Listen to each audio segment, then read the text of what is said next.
every single time you tweet, it's the equivalent of a press release. You were speaking on behalf of the brand. The fact that we were able to optimize the department and the agency as a whole to not have that one response go through 15 rounds of red tape and publish that 2 days later, and to be so aligned on what our tone is and what our attitude is and what the line that we take it up to and we don't go over, and prioritizing who we respond to and who we don't, and the level of confidence and response that we're going to have to this shit talking about our not original chicken sandwich. Like, all of that took months to get in place, and no one talks about it because it's not sexy, it's not buzzworthy, it doesn't like have pizzazz. But if that internal foundational stuff didn't happen, which was my job, was to lead all that stuff to get us in the position to be able to act accordingly, then that one tweet wouldn't have gone out.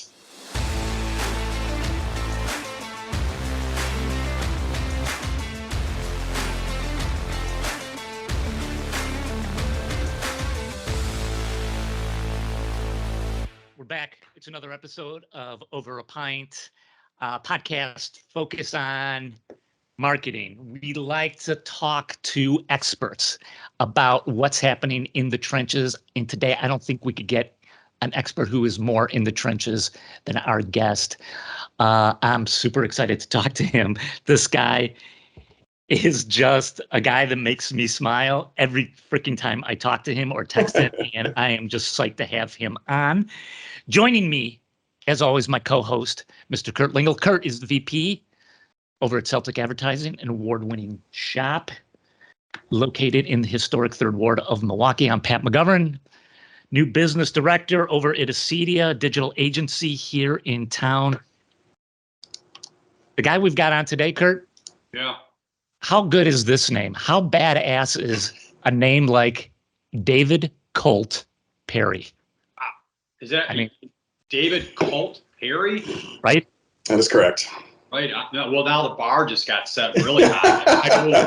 That is Michaels, just awesome. what are we in that is for just today? awesome, right? Yeah. Guys, Hey, I'm gonna be honest with you real quick. So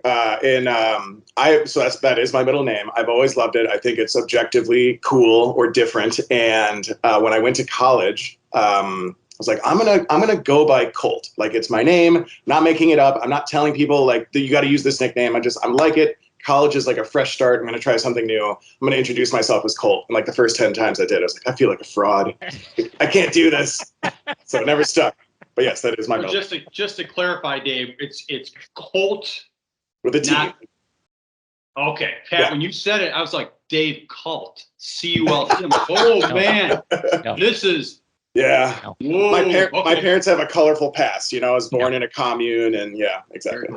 No. Guys, I'm happy to be here. Welcome to the pod, man.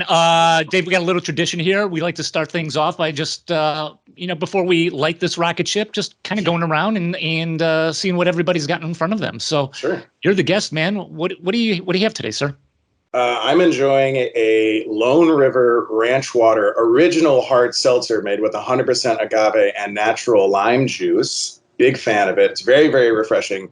It is hot as fuck in Texas. It's reached triple digit numbers for almost 2 months consecutively every single day. So when I reach for something, like I love, especially when I lived in Wisconsin, 31 years, I would go for a porter or a stout or something like that. Left Hand Milk Stout, one of my favorite drinks, but that makes me sweat even just thinking about it. So I just have a really refreshing hard seltzer here. Ranch Water. There you go. And they're my corporate sponsor. So. Oh, there you go. There you go. Awesome. Mr. Lingo. Yeah, what do you I might as well be sitting in Wyoming because I think people must think that I've got a satellite office out there. So, but I'm bringing the same beer on. I've had it a number of times, but I'm drinking an IPA, mountain style IPA from Roadhouse Brewing Company out of Wyoming. I've got a lot of good friends all around, and it pays to have friends in Wyoming because they send you good beer. So this is a good one. Cheers. I like that packaging. Big fan. Yeah, I do too. It's pretty cool. Yeah. It's good. Tastes good too. Guys, I'm just excited about this. It's not a local one. It's Yingling. Sure. My wife got this from someone who was out in Indiana and brought it because you can't get it in here in Wisconsin. And man, this is one of my faves, man. I really like this beer a lot. So guys, I know it's not local, but I don't get it too often, so I'm excited about it. Is this like the Late Show where they film it at 4 p.m., but then they act like it's 11 o'clock at night? So So we're not drinking at 1 p.m. on a weekday right now, right? Okay. No, cool. we're drinking. Gotcha. We're drinking. Okay. Don't mind the sun behind me coming through the blind. It's definitely nighttime. We are responsible, functional professionals. Dave, before you got on, Kurt and I were talking a little bit, and Kurt was saying, "Hey, how long did you work together over at BVK?" And we didn't really work together all that long. I mean, we were together maybe a couple of years, but even when we were there, my interaction with you wasn't a lot. It really doesn't seem like we kind of developed this bromance. Yeah, exactly. until we started doing more on LinkedIn, and then we started connecting that way, right? For sure. Yeah. I mean, and just the nature of what my Milwaukee career was, I didn't spend more than 2 years at a single agency, and I worked at 4.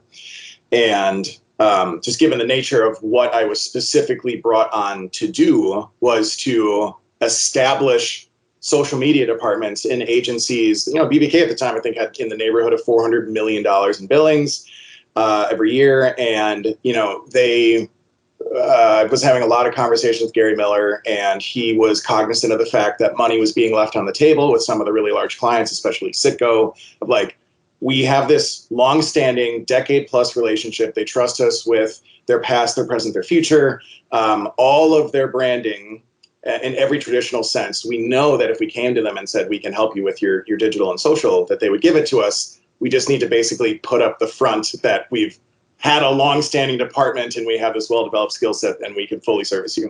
That was the case at every single agency I went to, which was Noyes, Kramer Krasselt, BBK, and then ending at GMR, where my job was to come in, establish the social media department. And in a few of the cases, there were some like floating interns that were given a responsibility to like write posts, but there wasn't like a department. There was no leadership, there was no organization, no reporting, no best practices, no actual integration with the other, traditional departments to make sure that there was a fully multifaceted offering being made to clients in the portfolio, let alone exploring new business opportunities. So usually what would happen is that I would come in, establish that department. Each agency had their like flagship account. It was definitely Citgo for BBK, and just come in, really kick ass on that.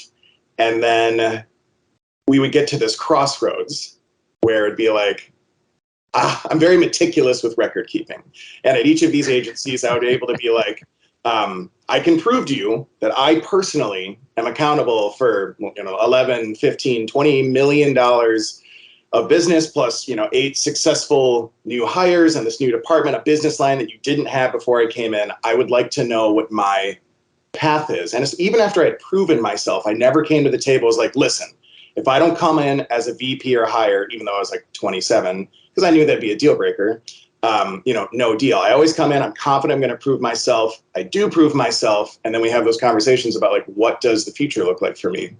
And even at Kramer Krasselt, we had very frank conversations of like, yes, you have built this department. You're doing a great job. You're bringing a bunch of money. We've never in the 101-year history of our company had a VP under 40.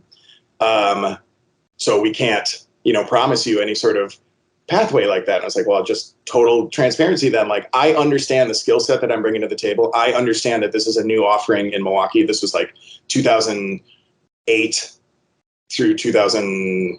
I moved to Austin in 2016. So basically that whole time period, those 8 years, is my job to come to these shops, establish the department. I was like, I'm not going to immediately plateau after providing you this tremendous value. If you're telling me that we are going to plateau you until you become a much more seasoned veteran of the industry and our specific agency, which I get. And I appreciate that level of transparency, but also don't agree with how myopic that is. So at each time I'd be very clear. It's like, I have to, like, you're basically forcing my hand. I have to explore other opportunities because I understand the value that I'm bringing to the table. So I did every single time. Yeah. So Dave, just to recap too, and like when you and I started connecting again back at BVK, I mean, social was still, people knew about it, but it was still really unproven. I mean, it was like, we got to do something. I mean, you were coming in and cutting a path through the jungle. Oh, yeah, for sure. And even though you had a lot of like like literally like in the trenches. You're like up to your elbow in dirt. Like, here's how you do these things. Here's what it does. There was still a lot of, I don't think so. Kind of, I mean, right? I mean, a ton. Definitely the vibe was like, it was almost like, because I'm older, a lot, way older than you, Dave. It was almost like the discussion's like, hey, is this World Wide Web thing going to catch on? I don't know. Sure. It was almost like that when you came in. I'll be honest. We're almost 10 years later, and I'm still getting that, either with new client opportunities and it's usually from people. This is not to be ageist at all, but like every single time I've either joined an agency or started working with a large client, it's usually one of the most senior people who's been there the longest, that it's really in their head. Like, if it ain't broke, don't fix it. We've been doing things a certain way for so long. And there's a sense of like a threat coming in of embracing new technology or changing. Maybe PR was the most important offering of your internal marketing department or your agency for all of the 90s or something like that. Yep. And things are changing. And like, for me, the best outcome of what I can do is to make sure that it's a fully integrated offering, not that social media is the cornerstone of all campaigns and we get all the glory and there's a bunch of buzzwords and awards associated with. Like, the best thing that we can do is work together. But there's always been, still is, certain level of resistance. And it usually just comes from misinformation or a lack of understanding, which was why I would say close to 50% of my job, either when I was at agencies or even now independent, is just communication and education and making sure that there's transparency and understanding. I want you to feel good about the investment that you're making in social. I also want you to have very realistic expectations about what we can and cannot do with social. I've worked on $10 bikinis and $90,000 300 horsepower outboard engines and Ducatis and everything in between. What we can do with a Facebook post is very different between those two things. So let's get into that, Dave, because I want to really, that's going to be really interesting kind of material to mine as we go on. But so you leave BVK, you bounce around, you leave Milwaukee. I know from just our conversation, you do a little bit of soul searching, and then you end up in Austin, right? Yes. Uh-huh. Okay.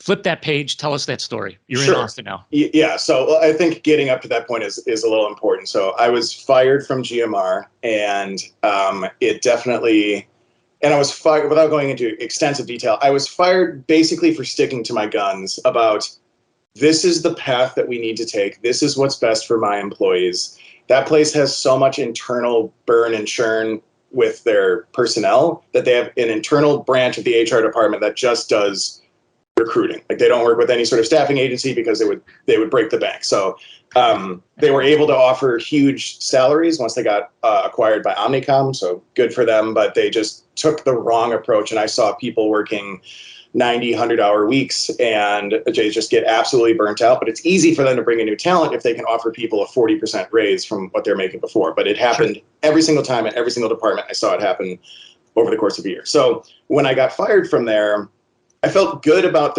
I stuck to my guns, but it ended in not only being fired, but like, Milwaukee is a small community. Word gets around. Like, it's embarrassing to be fired, but also I was like, I just had a very fuck you attitude of like, I know what I've contributed to this community. I know I've been on the board of directors for AdWorkers, for 5 years. Like, I am a steward of advertising. I love the city. I love the community. I'm really passionate about what I do. So I just needed to unplug. I need to reconcile the difference between those two things of like, I have animosity right now towards, it wasn't just GMR, it was just kind of the whole thing, because that was my fourth agency. I was doing this perpetual bouncing. But then also a love for Milwaukee that I didn't want to betray. I'm sporting a Milwaukee sweatshirt right now. Like, I love the city. So I did some soul searching. I totally unplugged. I put on my auto reply, like, out of office indefinitely on my email, didn't do anything on social for 3 months, took a road trip out to the Pacific Northwest and just like drove around and camped. And like, the only thing I used my phone for was to take pictures. And I needed that for sure. And then coming back was like, okay, I know how the sausage is made. I've done this at 4 different agencies. I can do this myself. I don't know the logistics of it, but the work I know I can do myself. And as soon as LinkedIn has been a tremendous resource for this. Literally just as soon as I announced that I'm going out independent, a peer / friend of mine in the Milwaukee community reached out and says, like, I'm doing work for Dell right now. I'm doing all of their like convention work. I'm doing all the traditional work. And they keep asking me, like, how do we take advantage of social? I don't know. Would you like this? I was like, yeah, I would. I would like my very first client to be Dell. Yes. So that is in a northern suburb of Austin. I'd already been down here for South by Southwest and Austin City Limits. I've been here for bachelor parties. It has tons of similarities to Madison, Wisconsin, where I went to school. So just like it checked all these boxes. I don't really believe in fate, but I certainly believe in, like, you know, getting shown a sign. I was like, this is as much as I need. I'm getting a shove in that direction. So I said, fuck it. Going to do it. January of 2016, put all my stuff into storage, put what I could into my car, drove down to Austin, got a long-term Airbnb and said, I'm going to try this for 6 months. If I don't like it, I'm going to go to a different city that's not Milwaukee.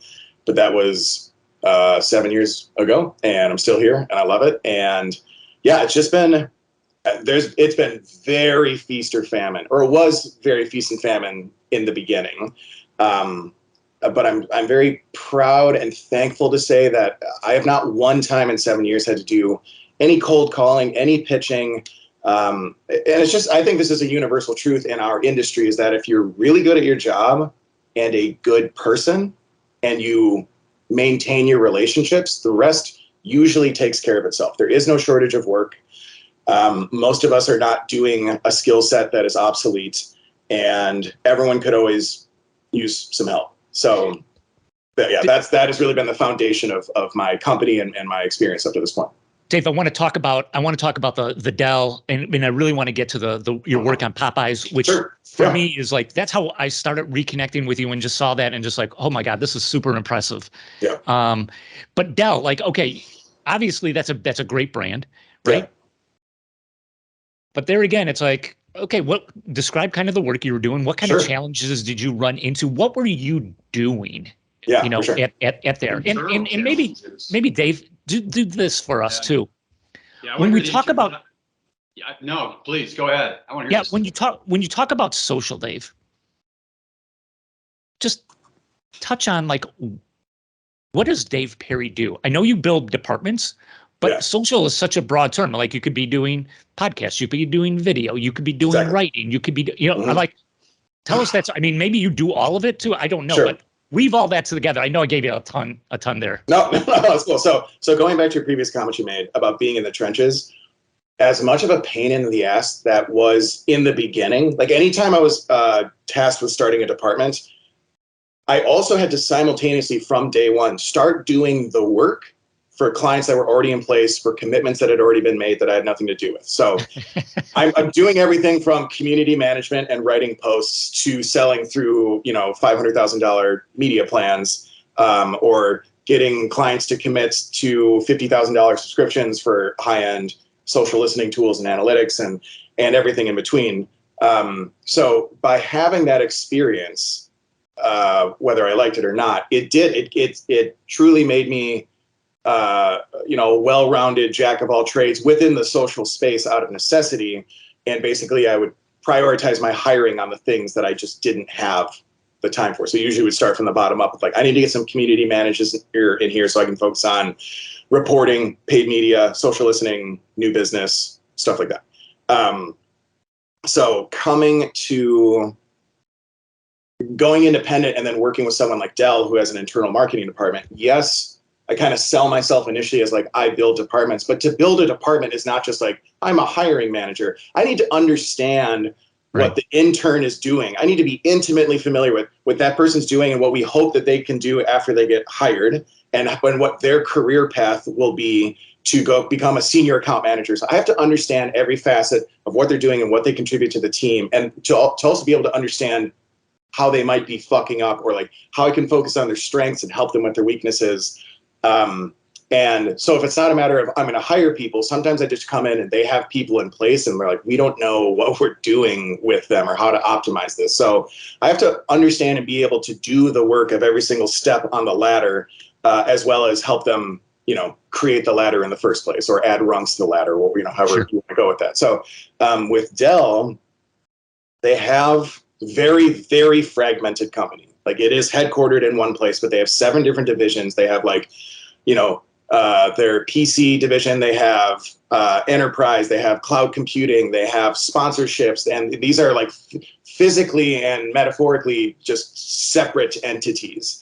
So a big part of it was right from the beginning of like just understanding what is the philosophy of social at this organization. So I would have to be like, I would have meetings with these like team leaders. It might just be a general like marketing director or someone that had some digital capacity, but they were in charge of social, but that wasn't their responsibility, right. or that wasn't their core skill set. So basically getting a feel for what is social to Dell, and then starting to centralize learnings, best practices, workflows, resources. Like there's so much money being hemorrhaged out of organizations like this because they're not talking to each other.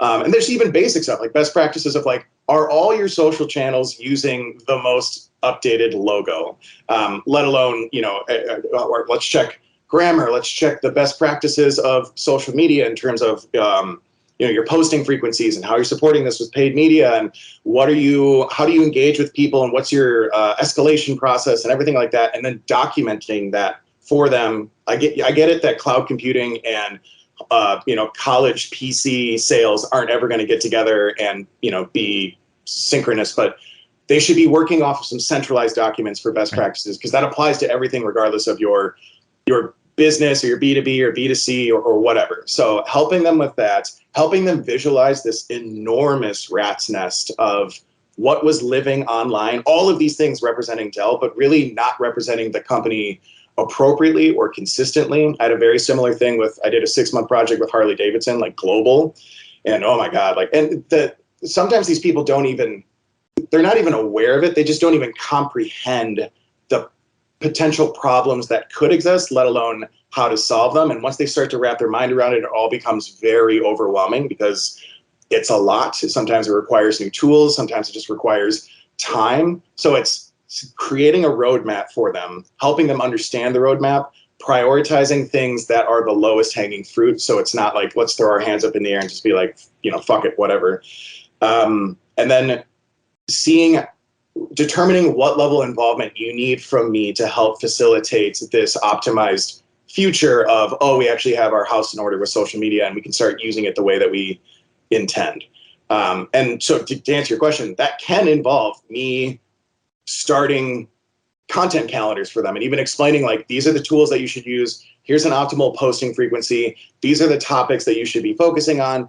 Here's how you use analytics to determine what is resonating with your audience and what isn't. I understand that you have your own internal agenda of like, hey, we need to be talking about new products, sign up for our email list, come to this convention. But are people actually engaging with that? Or have you done other things that aren't as important to your bottom line, but are actually connecting with that audience and growing your communities? And how do we merge those two things? So yeah, it's basically like inserting myself in every single step along the way, and then helping either the resources that they have or helping them acquire new resources to determine like, is this scalable? Is this sustainable? Do we actually need to like scale down? One of your questions on the list was about like focus. Like, yes, I would rather any of my clients be kicking ass on 1 or 2 platforms instead of just checking all like, yes, we have a Pinterest. Yes, we have a TikTok. Yes, we have a YouTube. Because if it's not a 100% professional reflection of your brand, then you shouldn't have it. You either need to be fully committed to maintaining that. You wouldn't have a website that's half broken. You'd be like, oh, whatever, people can get to the homepage. Like that would embarrass you. So don't take that approach with social media. So just helping understand the roadmap, helping them understand the path to where they need to be, but setting those realistic expectations and, getting my hands dirty along the way. I'm happy to do that as long as I know that my client is my partner in this and that they're receptive to some constructive criticism that's going to immediately be followed up with, and here's how we fix it. It's not just going to be like, hey, this is a total shit show, you guys should just give up. Like, it's my job to come in and assess problems and then create a very tangible, understandable, realistic roadmap for fixing it. And even just fixing it is something we need to agree on. Like, what does success look like? And that can just be based on my personal opinion. That can be based on industry leaders. It can be based on who they perceive to be doing the best job or who their biggest competitor is. So going back to my previous comment, so much of this has to do with communication around what I'm going to do in addition to what I actually do. That's a huge part of it. I know a lot of people in this industry, even outside of social media, who are incredible at what they actually do, but really fall short when it comes to communicating about it, especially to people who don't know. Like, I don't understand computer coding. Help me understand why mobile optimization is important.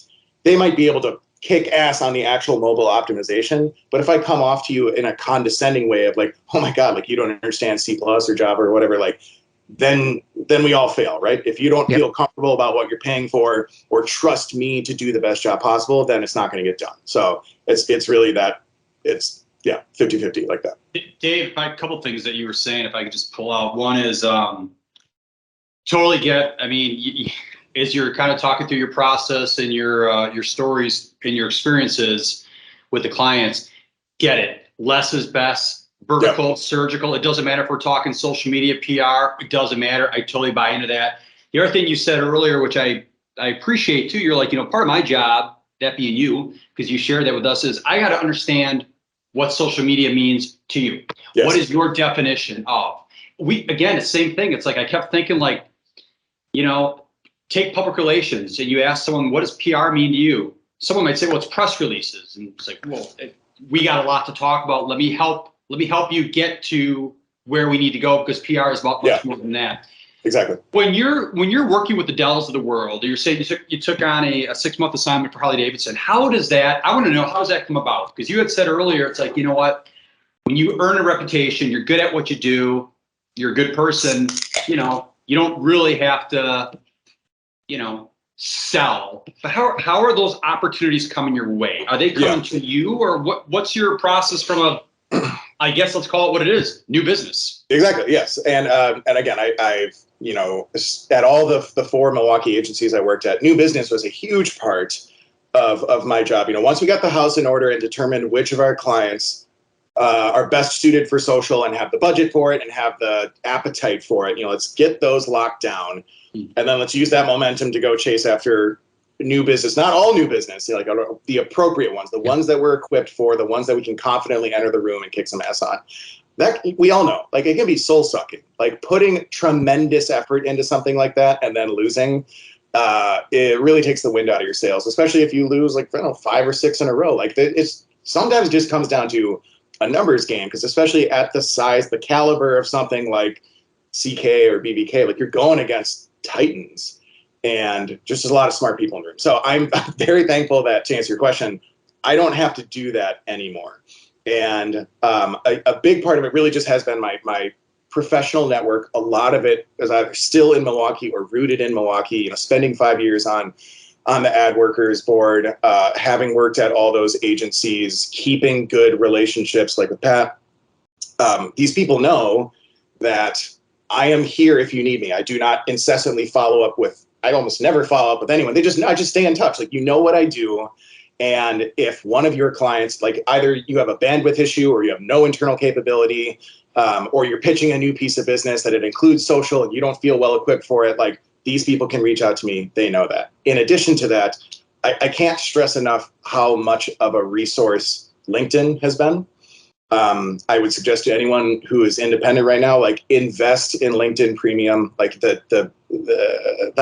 basically the equivalent of like SEO that you're getting on LinkedIn, you getting your profile in front of the right people. The benefit you get from that, it's like $100 a year type investment, is so worth it. I get hit up from recruiters all the time who need help for their clients. A lot of times it's actually for full-time positions. And I'm just very transparent with them and let them know that I'm not looking for a full-time position, but I can help you with that exact thing. Like, I will dedicate all of my bandwidth to you. And we just handle it. Like, you don't have to pay me health insurance or anything like that. Like, we just need to handle it as I'm a contractor, but you will get all of me. Some businesses are cool with that. Others are not, businesses and agencies.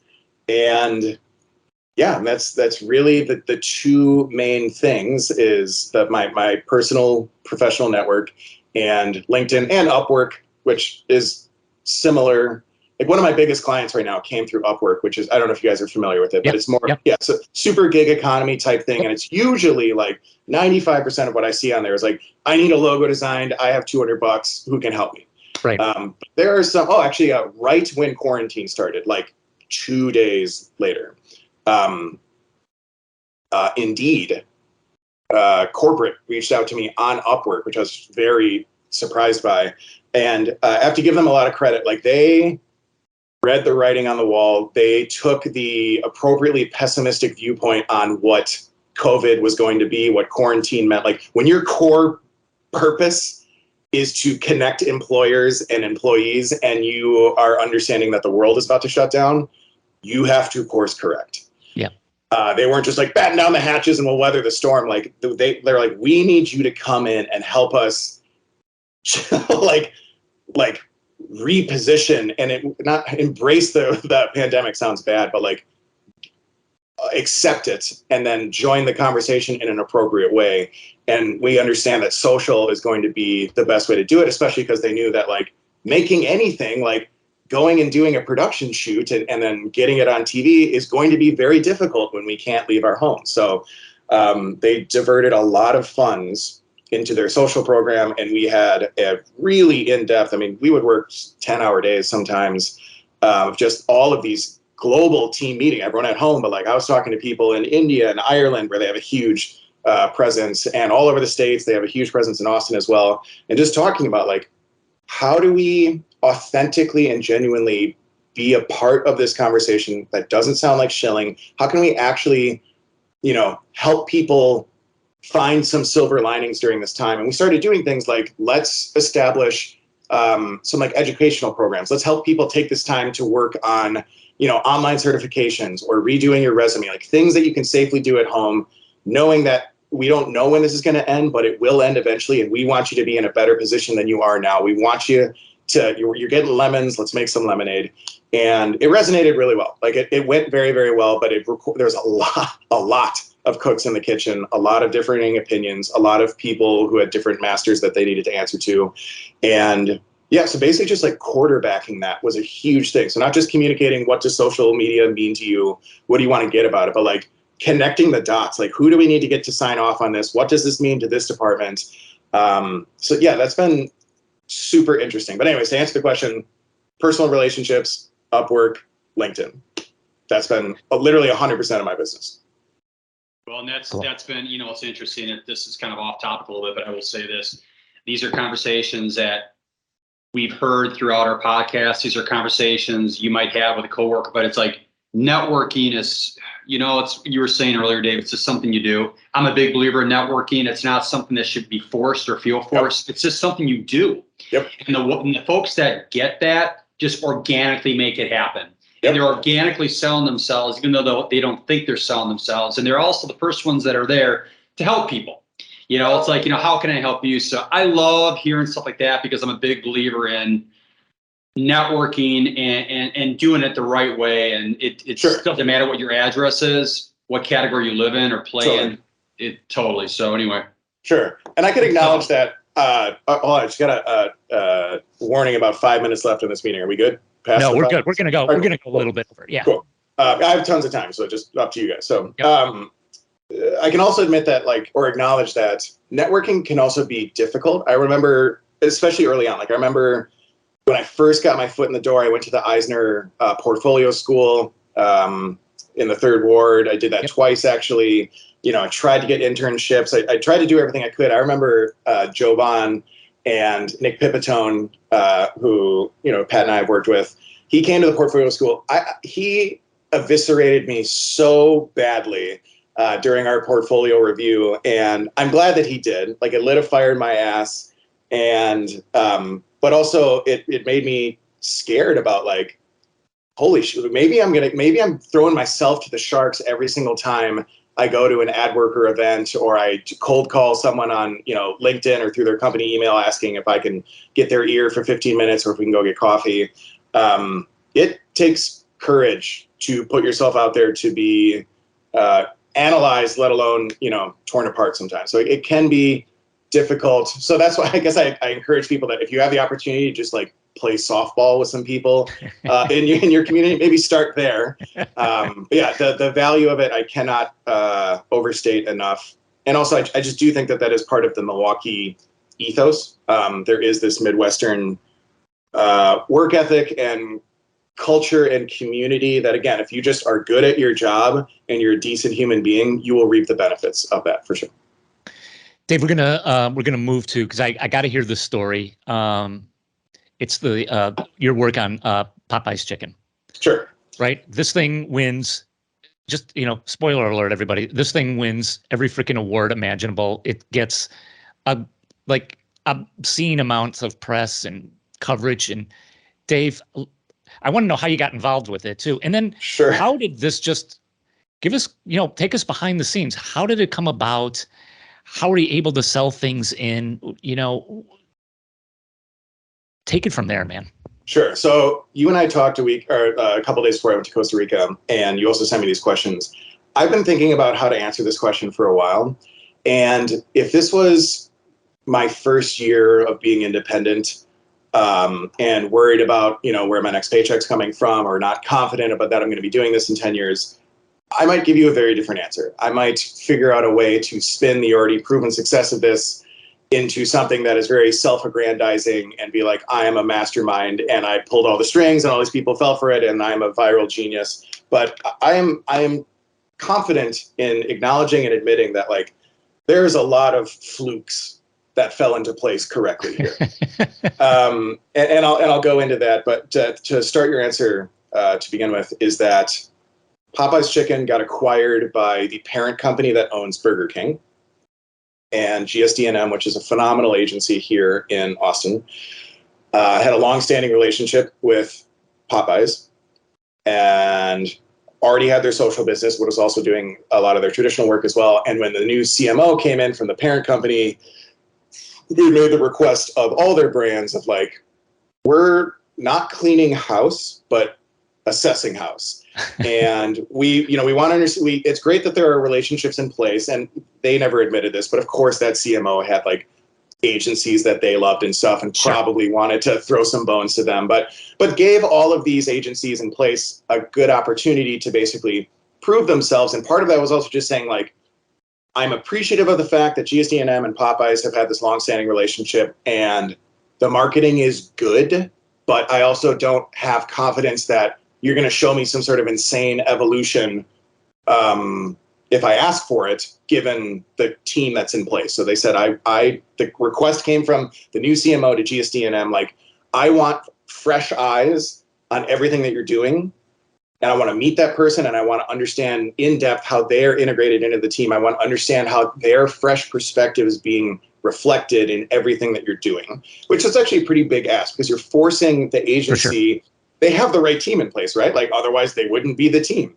And you're asking them, without saying that what you're doing is wrong, they're just saying that I need you to bring in a new person, trust them implicitly that what their fresh perspective is going to be the right perspective, which is not always the case, and then act on it. So their recruiters reached out to me and explained this scenario to me and asked, given my experience and understanding of the ask and the industry, is it something that I think I would be up for? And I said, 100%, that sounds really cool. So I give a lot of credit to GSD&M for being open to this process, and they put a ton of faith. I had no personal connections there. They found me on LinkedIn.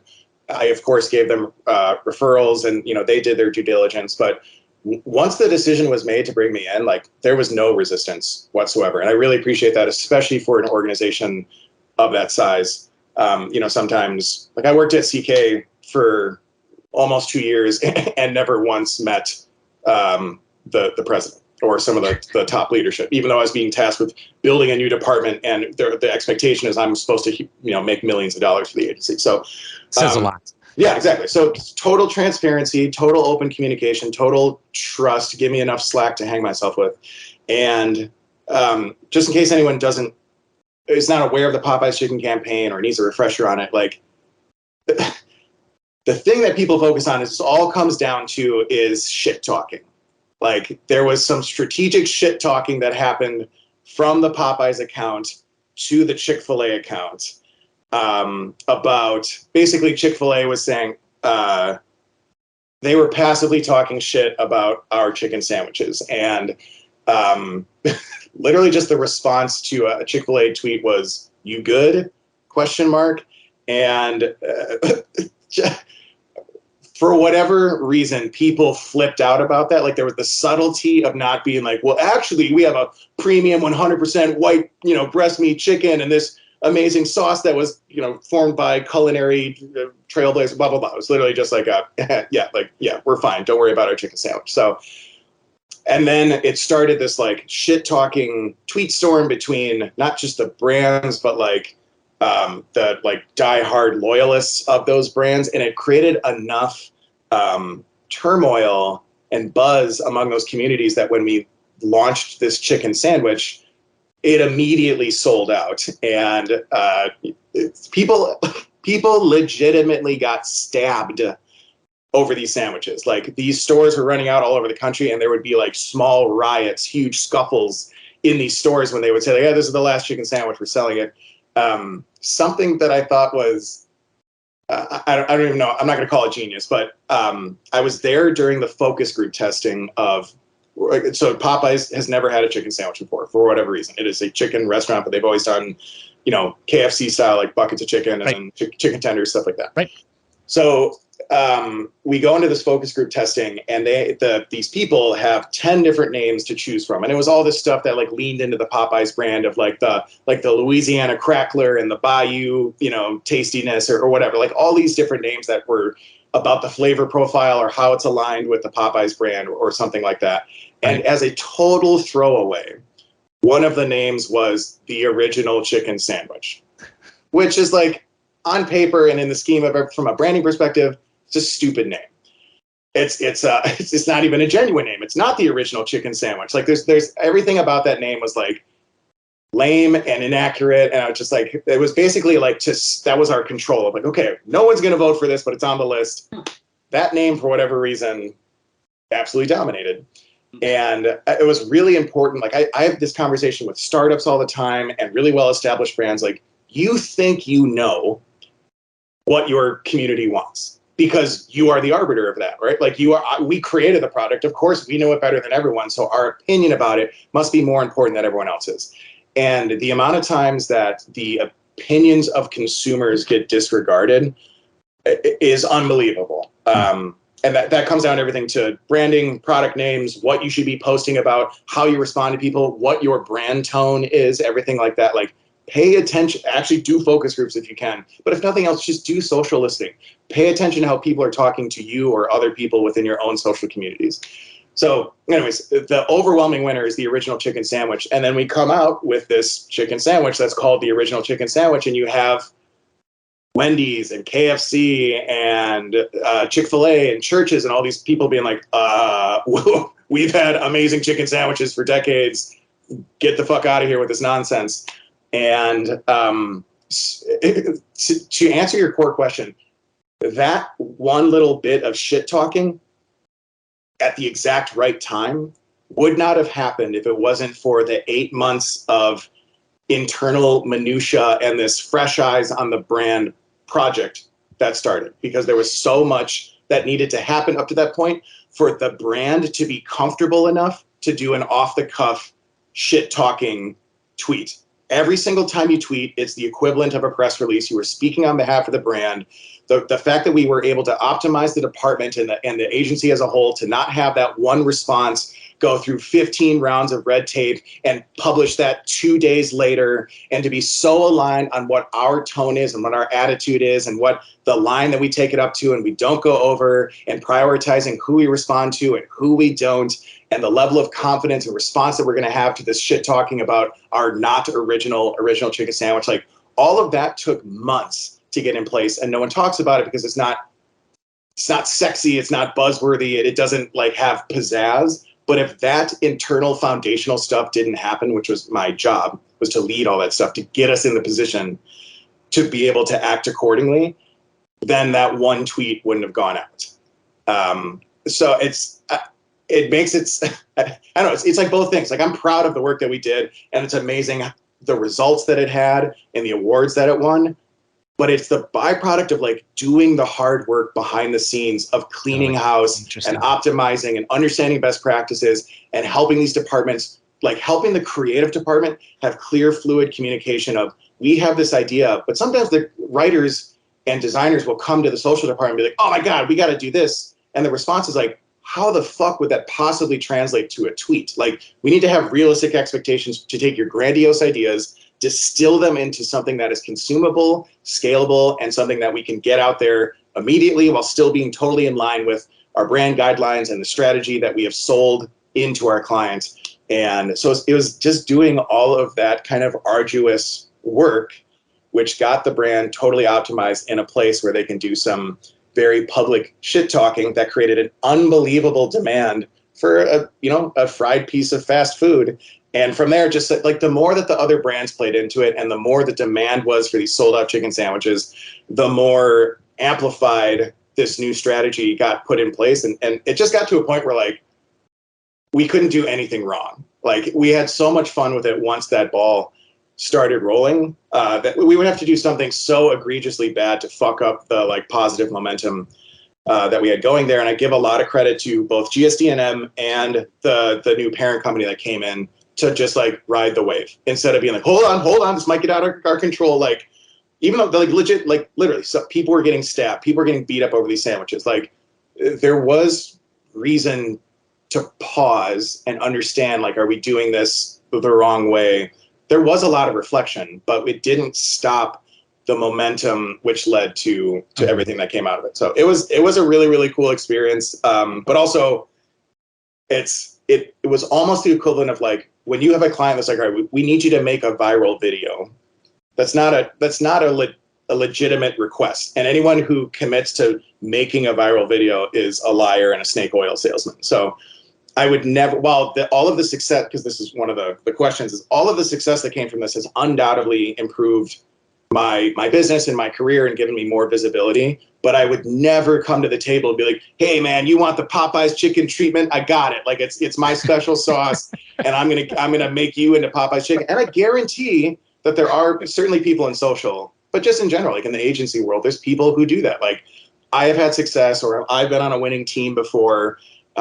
So that's what I'm going to sell to you. I don't do that. I don't bite off more than I can chew. I don't bullshit, especially because I have a big network of subcontractors I work with. But at the end of the day, it's me. I don't want to be hat in hand once you realize I sold you a stream of bullshit. Like, I'm confident in what I do. My track record speaks for itself. But at the end of the day, I want my current and future clients to understand that the success I've had is always the byproduct of best practices, keeping your head on straight.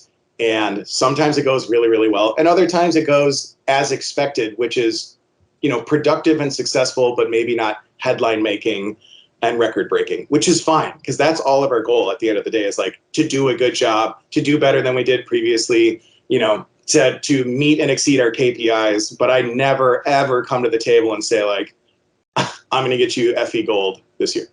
Well, you know what's interesting about that? First of all, it's a cool story. Second, I'm with you. The thing that I really extracted from that story was I give a ton of credit to the agency, because agencies have a reputation for not being able to get out of their own way, or specifically letting their ego get in their way. And you have to, as an agency, think about that. You have to be open, truly embrace the process that was being asked by the new CMO, to really embrace that truly meant in some way, shape, or form that the agency's best interests were with that client. Because the easy response would have been F you, or like you said, get out of my way, we can handle this. Who is this outsider coming in? So I'll tell you right now, that takes, and especially when you're talking at agencies, like when you're getting to that level, it's filled with egos. I'm sorry, they are. We've all worked at those agencies, we've all had stories. But I give a lot of credit to the process and the agency for nurturing that and guiding that and championing that. That's boy, not very common. 100%. I can't say enough good things about GSD&M. Such an amazing creative team, and such amazing leadership and account work as well. For that to be a fluid process, it could have been so fraught with landmines and egos and everything. And like, I'm very impressed with them, and frankly, I'm very thankful for them for giving me that opportunity to come in and do my thing. And also, I need to be very clear. I leave my fucking ego at home when I go into their office, because I'm fully expecting there to be resistance, and it does no one any good for me to be like, check my resume, bro. Like sometimes it really sucks, right? Sometimes you're being told you are wrong by someone who does not know what they're talking about, and you just got to work through it. Like, that is what I don't really care at all. If you go to my website, it's one page. It has a description of who I am, a picture of who I am, and a list of clients I've worked on and awards. There's almost no visuals.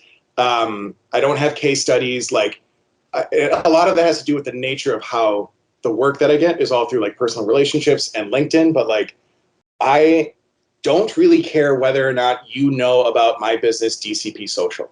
What I do, I don't care that I wasn't interviewed by Ad Age. Like, that was all GSD&M gets all the credit. That's fine. That's why my business thrives and exists. If you want to white label me, awesome.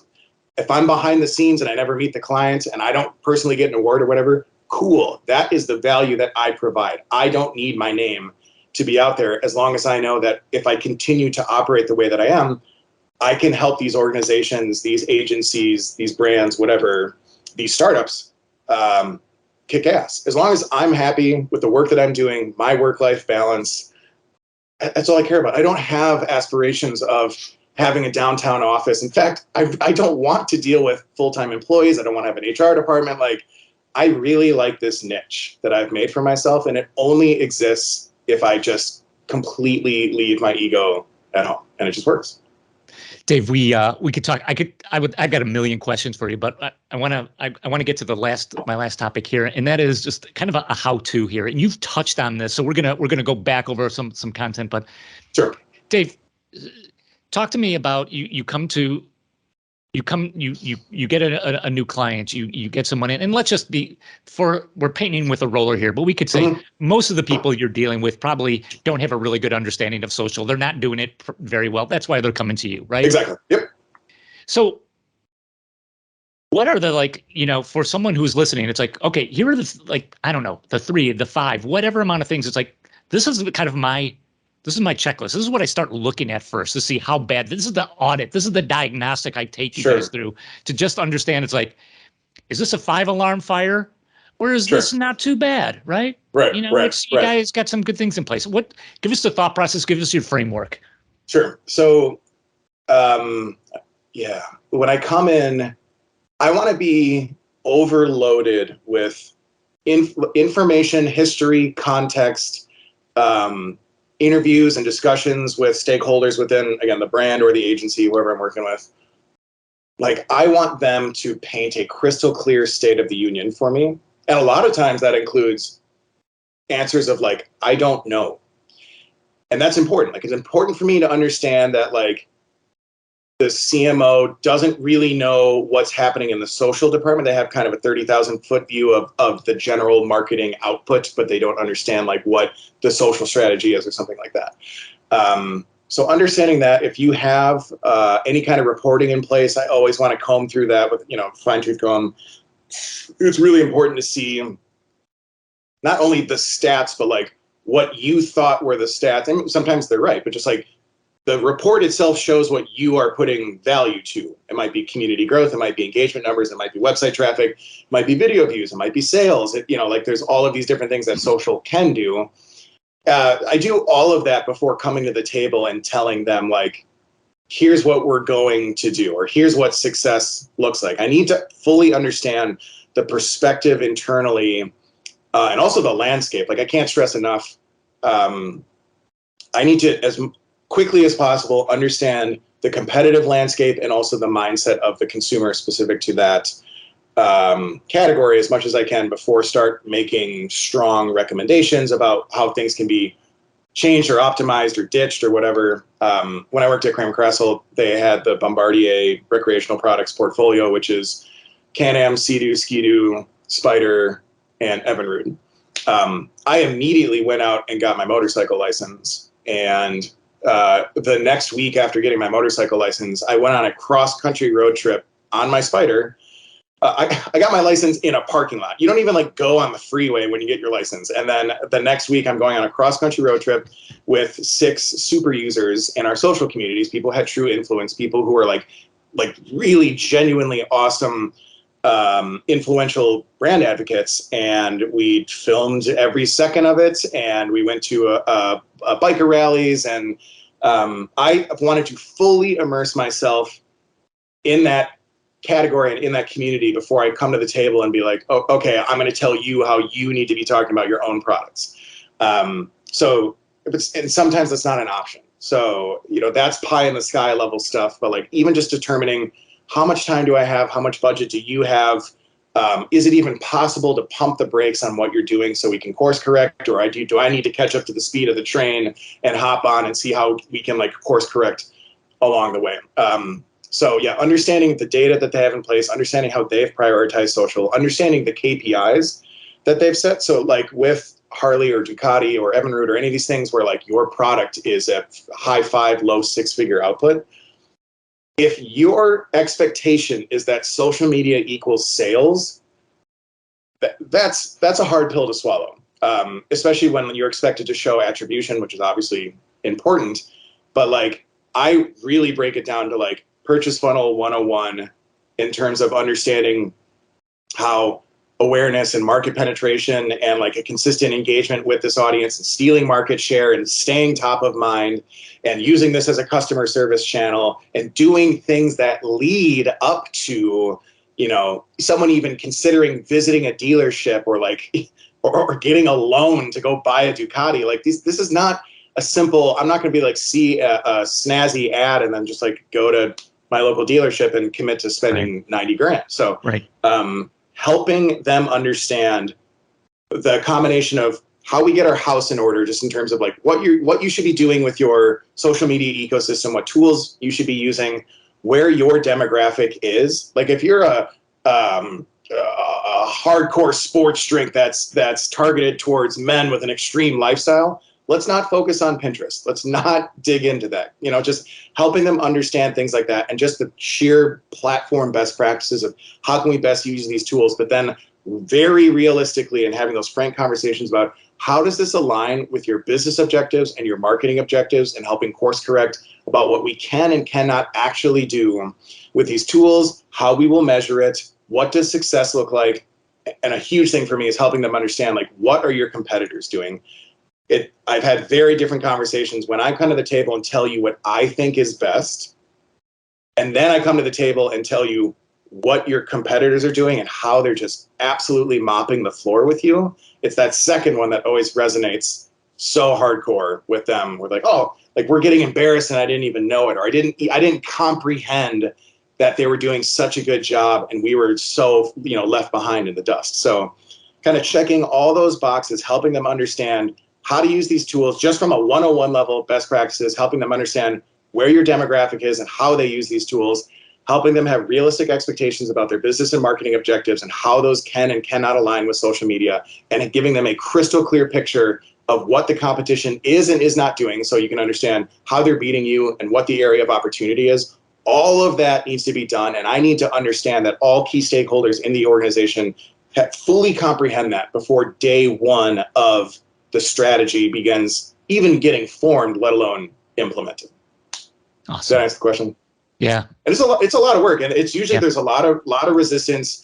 Sometimes these really important conversations are getting jammed into a 30-minute Zoom call that people show up 10 minutes late for, and like I got to, it's sometimes distilling the output of a 200-page PowerPoint that goes over all of your social listening, all of the breakdown of your social media channels, and I need to get this down into one executive summary that I need some like serious head nods on before I can spend $250,000 on this upcoming paid campaign. Like, even understanding that's a huge thing, is understanding the appetite for feedback is critical. I could tell any brand that you need to spend $200,000 a year on this really high-end, sophisticated technology, and I'm going to give you, bi-weekly, monthly, quarterly, and annual reports that are the size of a phone book with a lot of great, actionable insights. But if I know that their eyes are just going to glaze over, or they're going to just sit in the room as it's presented and then it gets put on someone's computer never to be seen again, that's a waste of your time. It's a waste of my time. Let's not do that. So so much of this really does come down to communication. Social media is not like a secret. I'm not a wizard when it comes to this stuff. I just understand the best practices, how it needs to be done, the pitfalls to avoid. But the biggest thing is just having that open channel of communication and understanding how to speak their language, helping them understand my language to get on the same page. A lot of times brands don't want or need a Popeyes campaign. They just need to show up and look professional as they want to be on every other traditional channel. And that's 90% of what I do. Dave Perry, our time is up, sir. Thank you so much for being on the podcast. Kurt, I told you, this guy likes to talk. He can do it too, man. Right? Yeah, but he was sharing some good stuff. Sharing fire. Yeah, sharing fire. It's good. It was all good. We can keep going. Gotta have him back. Man. Dave, thank you so much for being on the pod. Before we leave, everybody, tell us where they can connect with you. You talked about it in the middle of it. We'll put it in the show notes, but one more time for everybody out there. Sure. dcp.social is my website, but also just feel free to contact me on LinkedIn. You can find me at David C. Perry. Feel free to contact me via email at my name, davidcoltperry@gmail.com. Happy to connect with anyone. Happy to talk about, your needs or anything like that. And also, I know this was in the show questions and I know we're out of time, but I'm also a professional musician. And actually on Sunday, I'm about to go on tour for 3 months, which is the longest I've ever toured in my entire life. And it's, I've done tour before. It is very feasible to balance my advertising work and my musical life, because I spend 6, 7, 8, 9, 10 hours on a bus with a Wi-Fi connection, and I'm able to really focus on the work that needs to get done during the day, and then get on stage and do my thing. But feel free to, if you're into rock music, check out Fear of Water on Spotify or Apple Music or wherever you get your stuff, as well as Ra, R-A. That's the band I'm going on tour with. And yeah, it's I really am living the dream in terms of I love social media. I feel very fortunate that I'm still doing this so many years later. I'm very thankful to the Milwaukee ad community that helped me get my foot in the door and then flourish so much. And I'm really grateful, and I'm grateful to you guys too. And Pat, thank you for being such an awesome guy and staying in touch. I've always enjoyed our conversations, and I hope to talk to you guys again. Dave, thanks a lot, man. Appreciate it. Everybody, cheers. Thanks, Dave. Cheers.